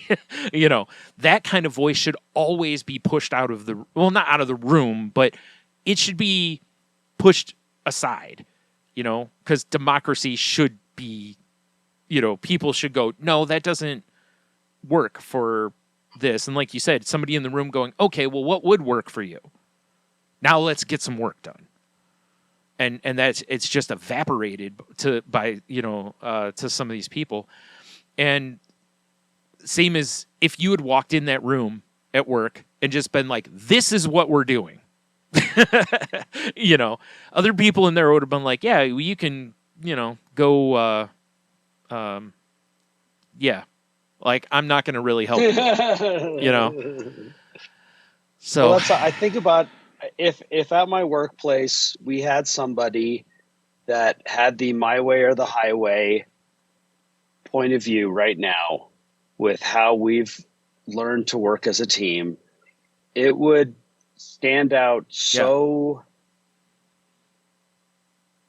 it would just stand out so hard. It would look wrong. It would feel wrong. This is why a lot of times, like if there was a management change, if someone comes in with the my way or highway thing, it's why there's so much turnover afterwards a lot of times. Yeah. You know, because if someone, like you said, if you got a general manager that walked in and was like, we're doing things my way, I don't care what you think, there might be people who work there to be like, yeah, this isn't the place for me anymore. Yeah. You know? And the thing that I struggle with the most is that coming back to that kind of conundrum of, do I have to accept that? Do I have to accept that person? Do I have to go out of my way to understand that person, even though they have clearly become a disruptive factor? Yeah. And then I have to go back to philosophies that I believe in, is that things change. Nothing is permanent, and things are always evolving. I can't control it. Yeah. If anything, me controlling it is just going to make it worse. Right. Yep. Typically. Because I'm going to bring in behaviors that aren't beneficial. Yeah. And that sometimes we just need to, again, the flow with it and accept the change for what it is. Yeah. And again, my old behavior patterns were to hold on to things too tightly. Yeah. And, and usually I was, clutching a turd. And that is not a pretty sight. Yeah. Well, it's funny. Like years ago when I worked at the one video store, we had a lot of turnover at store manager. And every time a new one would come in, the other employees would look to me. Like if I basically fit with the manager, they would fit with the manager. If I was resistant to the manager, then they would be resistant to the manager, And I was, at the time I was like, well, this is kind of cool. Not that like, I have all this power, but more of a like that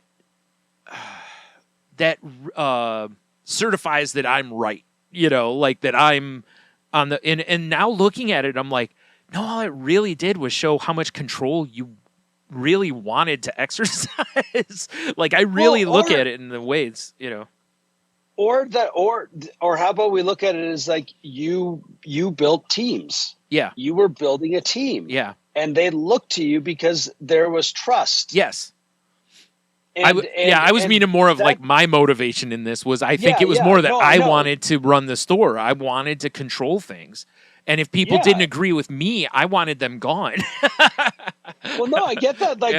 And then why aren't I the manager? Why are they bringing somebody else over my head? But when the reality is it shows maybe you were the perfect candidate, that you should have been the one. Yeah. But did you go and undermine anybody because of it? One. Or did you just continue doing what you did? I will be adult enough to own that I was petty enough to undermine one, but I don't know how to say this without sounding even more immature, but they came at me first. I think they were threatened by me because they saw that the team looked to me.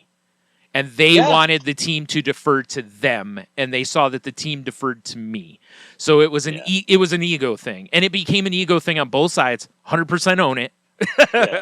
And in the end, I was still around later, but well, hey, he who builds the team. Yeah. Well, actually, it wasn't even that. It's just that she showed her true colors, that she was a terrible manager, which I told my DM after 2 days of working with her. I told my DM to her face. I was like, she's a terrible manager. Well, we've talked about the petty tyrants yes, on this show. It's 100%. Many that's why times, I said. and we know who the petty tyrant is. Yes, that's why I'm being very much making sure that as I'm pointing fingers, I'm also, looking at the other three pointing at me. I get it. That's great. Oh, well, all right. This has been a really fun catch up. Yeah, we should probably wrap it up though. We've been pretty long here, so yeah. If oh geez, I didn't pull up the links. What am I doing? Gosh, you think I'd do this? I will start off with, you can find me on Instagram and on Facebook.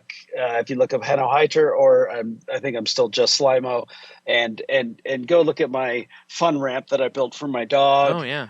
The great shots of Benny completely high out of his head and looking also miserable, and then Gizmo standing around him like, Right. "Hey, dude, what are we Yeah. doing?" You know, it's been pretty fun. I'm still enjoying making connections over fun dog things, and I haven't posted about anything about politics Yeah. on my social media in years, and I feel good. I'm telling you, I've changed a lot who I am politically over the last, I don't know, probably 5 years. So I've gotten to where I do things for myself. I don't try to fight I definitely don't fight with others anymore. Like I don't have space in my heart or I don't want to. I don't want to fight with people over this stuff, you know? I want to, like I said, I want to rise all ships. I don't want to fight and sink somebody. You know, I don't want to stand on someone's head so I can not drown. You know what I mean? So it's just been, but that's why I said, you know, on social media, I've been very carefully kind of like, okay, all you do is gripe about this person or this person. I'm done. You know, what do you know, if you keep griping the same way all the time, nobody's going to listen to you. Like, you're just wasting your breath at that point, you know. Plus, most people follow people who have similar tastes, so echo chamber, you know.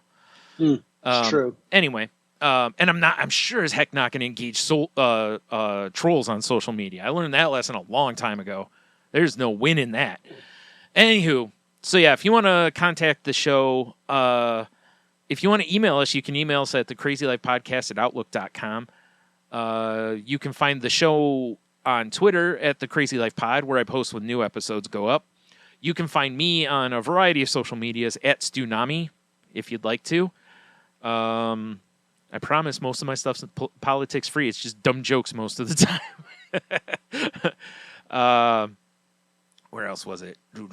Oh, my other podcast can be found on Twitter at salty_language or at saltylanguage.com. That's just me and my best friend talking about whatever we notice. We talked about 7-Eleven is allegedly going to have a hot dog water flavored seltzer or something like that coming out. Although the timing's real sus on it.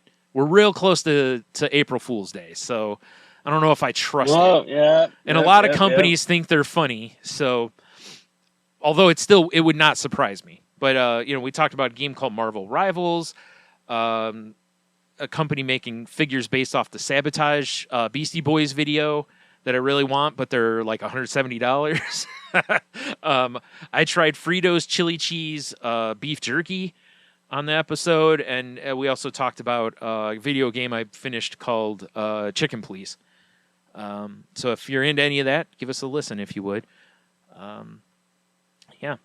And what else is there? Oh, we're part of the Tangent Bound Network, which can be found at tangentboundnetwork.com. And if you want to find us on Facebook, it's facebook.com/groups/Crazy Life Podcast. So, you know, I forgot to mention something. I have a win for the week here. Cool. In that I finished something. Okay? And I've talked for years about how I have problems starting things, but I also have more trouble finishing things. I'm notorious for starting video games and never finishing them. And there was a game Tony played one time and told me about how it was weird, and it's called Chicken Police. And it is a very weird game. Oh, that's right. Very weird game. And if you want to hear me talk more about it, you know, I talk about it on Salty Language. But I finished it this week. It's a short game. It's not a very long game, but still, I finished it. So I'm taking my win for finishing something. Because it is very rare that I do. Over the last few years, I've finished, I don't know, 2 video games, maybe 3. It's not something I do a lot for whatever reason. So, yeah. And then, you know, as usual here, if you need help, please reach out. There's a lot of resources out there. I love seeing, like, in the area I live in, there's initiatives going up to try to raise some more money for mental health in our area and stuff, to provide more resources and whatever. So I'm glad to see more of this stuff. I wish it wasn't used as a scapegoat by a lot of dumb people who want to blame bad things on, they have to be mentally unfit or, mentally ill. And it's like, yeah, not everybody who's mentally ill is, the worst person on the planet. So maybe don't, whatever. But I'm glad to see there's more talk about it in a lot of things. But anyways, there's lots of resources out there. So please reach out. There's the 988 hotline. It's like a crisis line. I'm sorry. And,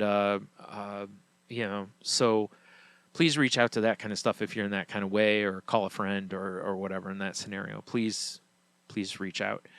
And then, of course, please be kind. I had a great one today. And again, sometimes I hate doing these because it really is look how good of a person I am. But I was coming out of the grocery store today, and by where they had the carts inside, like when you first walk into the store to the left, they have a bunch of carts lined up, and I was walking out that way, and I see this, and this guy was pushing his cart, and he kept looking back, and I'm just like, I'm not hurrying, like I'm not pushing this guy, like hurrying him up, And then he finally gets past all the carts, and he pulls his cart over to the side, and he just kind of puts his arms on it, and he's kind of leaning over. Like he's kind of hunched, and I'm like, I'm like, hey man, are you okay?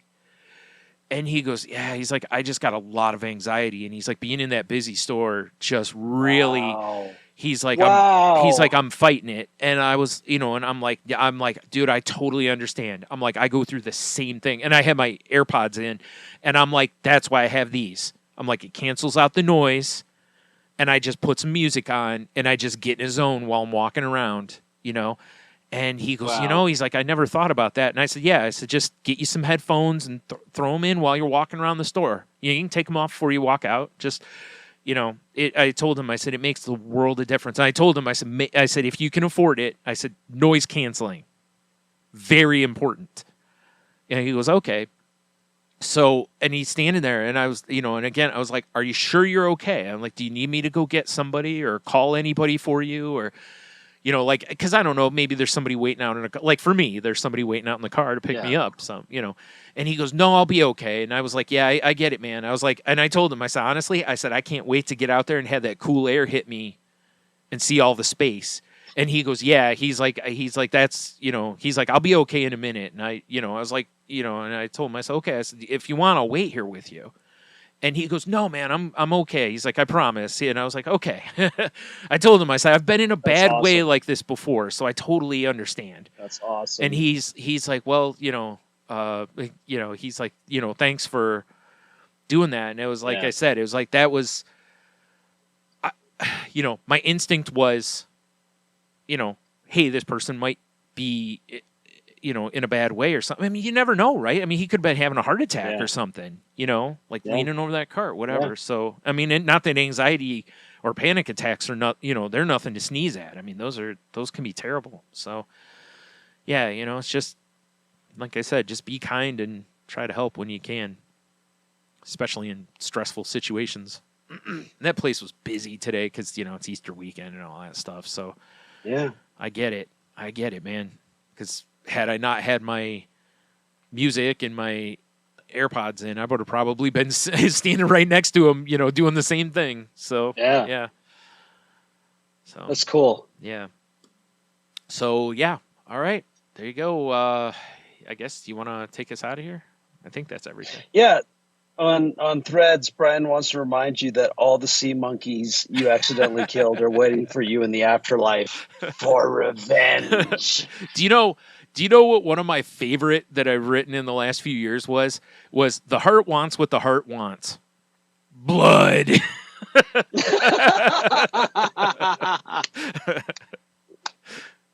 Because it's just, it seems like, oh, that's a nice, oh, geez. And it's very true. The heart does. It wants blood. We'll talk to you next time.